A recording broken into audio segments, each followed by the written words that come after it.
It all began in 1972 with a bunch of Silicon Valley rebels who quit their boring 9-to-5 engineering jobs to pursue a computer game's dream.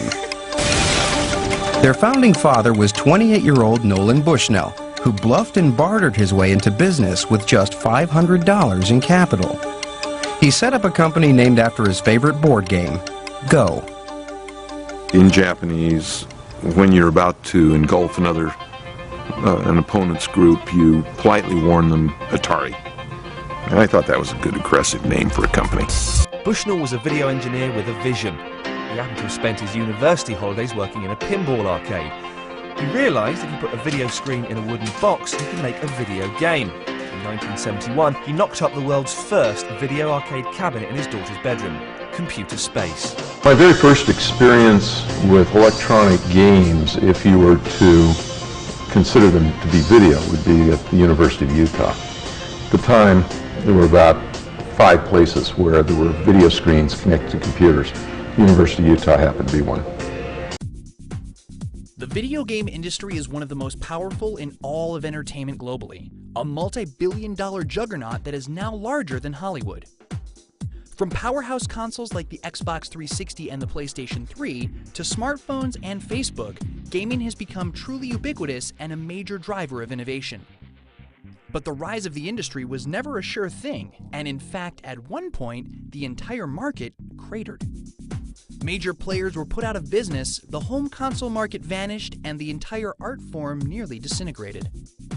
The video game crash of 1983 came close to wiping video games off the map for good. But instead of being the death of a fad, the lessons learned from the astoundingly bad business practices of early gaming allowed for a renaissance of the medium. In many ways, the gaming world we know and love today was shaped directly from the wreckage of 1983, when the entire industry ran out of lives. In 1981, Atari acquired the license to the arcade sensation of the year, Pac-Man. So, the executives wanted a version of Pac-Man on the Atari 2600. Seems like a good idea, right? It is, unless you do it the way Atari did it.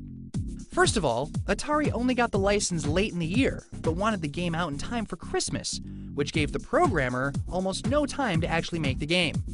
Second, Atari calculated that the game would sell 12 million copies, but they had only sold 10 million consoles. They actually believed that people would want the game so badly that 2 million people who didn't even have a console would buy one just for Pac-Man. In other words, the programmer was already guaranteed a giant payday before he even made the game, which didn't give him a big incentive to make the game any good, especially since he didn't have enough time to make a good game anyway. The result was a catastrophe.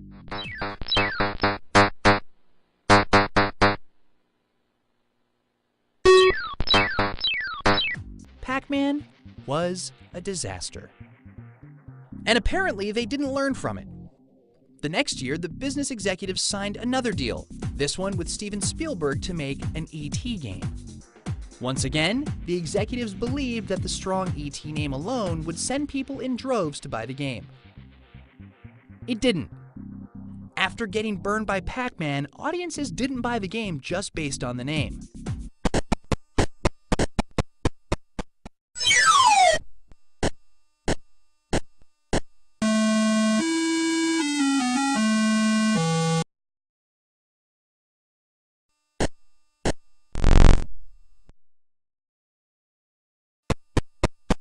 Starting with the Nintendo, new measures were taken to control third-party development.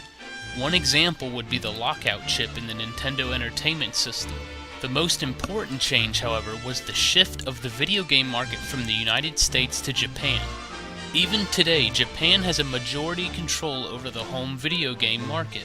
Atari never fully recovered from the crash.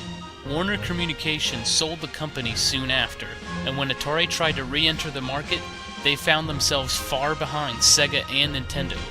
Atari called it quits on hardware after the Jaguar failed.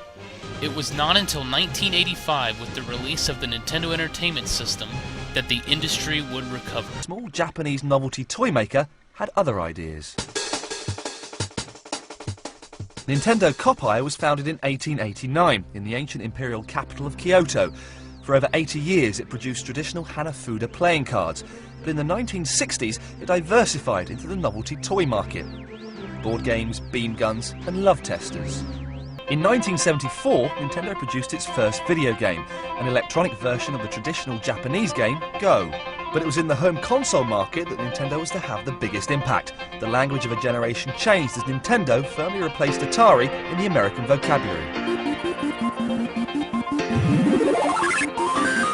People warm to Mario because he's the antithesis of the superhero. He's not big and strong and muscular and blonde hair and blue-eyed.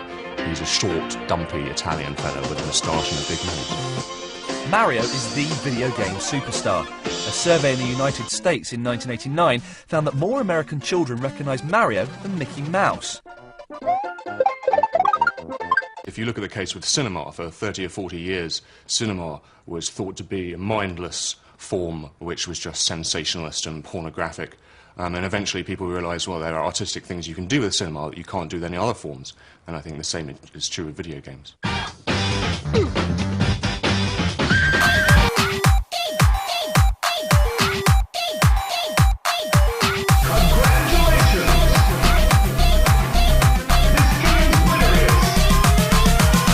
It's me, Mario!